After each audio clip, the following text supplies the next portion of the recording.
अगर ब्राह्मण सिर्फ जात होता तो इतिहास उसे वैसे ही युगों का निर्माता नहीं कहता। आप नाम तो जानते हो, लेकिन कहानी कभी किसी ने बताई नहीं। वो ऋषि दधीची जिसने विश्व कल्याण के लिए अपनी हड्डियां तक दान कर दी। ओ परशुराम जो शक्ति खुद रख सकते थे पर श्रीराम को सौंप दी, क्योंकि धर्म सत्ता से बड़ा है। वो चाणक्य जिन उनने वनवास में बैठे बालक को भारतवर्ष का सम्राट बना दिया। वो आदि शंकराचार्य जिनकी वाणी ने बिखरे भारत को एक अखंड आध्यात्मिक धरा बना दिया। वो रामकृष्ण परमहंस जिनके चरणों में बैठकर विवेकानंद जन्म लेते हैं। वो समर्थ रामदास जिनके मार्गदर्शन से छत्रपति शिवाजी महाराज जैसे शेर खड़े होते हैं। वो बाजीराव जिन्होंने थाली में रखा भोजन छोड़कर धर्म के सम्मान में रणभूमि चुनते हैं। वो मंगल पांडे जिसके खून में आजादी की आग गोली से पहले भड़की। वो आजाद राजगुरु बिस्मिल जिन्होंने मातृभूमि की मिट्टी को अपने खून से सींच दिया।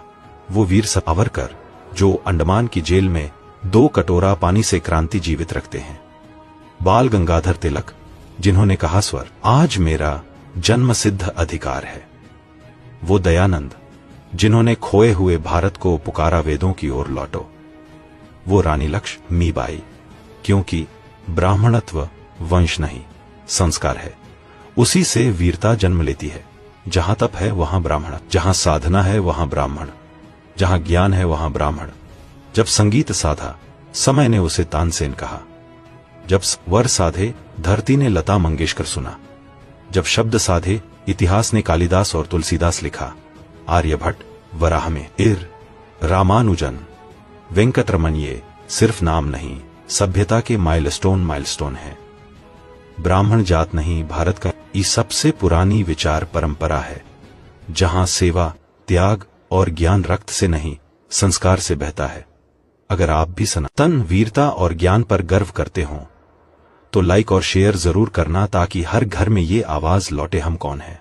एक महान राजा पर शनि देव का सबसे भयानक प्रभाव क्यों टूट पड़ा था? राजा नल एक आदर्श धर्मप्रिय और शक्तिशाली राजा। दमयंती के स्वयंवर में देवता भी विवाह की इच्छा लेकर आए थे और उन्हीं में थे शनि देव। लेकिन दमयंती ने देवताओं को पहचान लिया और चुना राजा नल को। उसी क्षण शनि देव के मन में अदृश्य पीड़ा और मौन क्रोध जन्म ले चुका था। विवाह के बाद राजा नल ने सभी देवताओं को प्रणाम किया, लेकिन एक देव छूट गया। न प्रणाम, न सम्मान, न दृष्टि। शास्त्र कहते हैं यही था शनि देव का अपमान। राजा नल के मन में एक भाव आया, मैं देवताओं से भी अधिक भाग्यशाली हूँ, और यहीं अहंकार ने प्रवेश किया। शनि देव तुरंत क्रोधित नहीं होते, वे समय की प्रतीक्षा करते हैं। जब राजा नल से संध्या वंदन में एक छोटी सी भूल हुई, उसी क्षण शनि ने कली को प्रवेश की अनुमति दे दी और फिर सब कुछ बदल गया।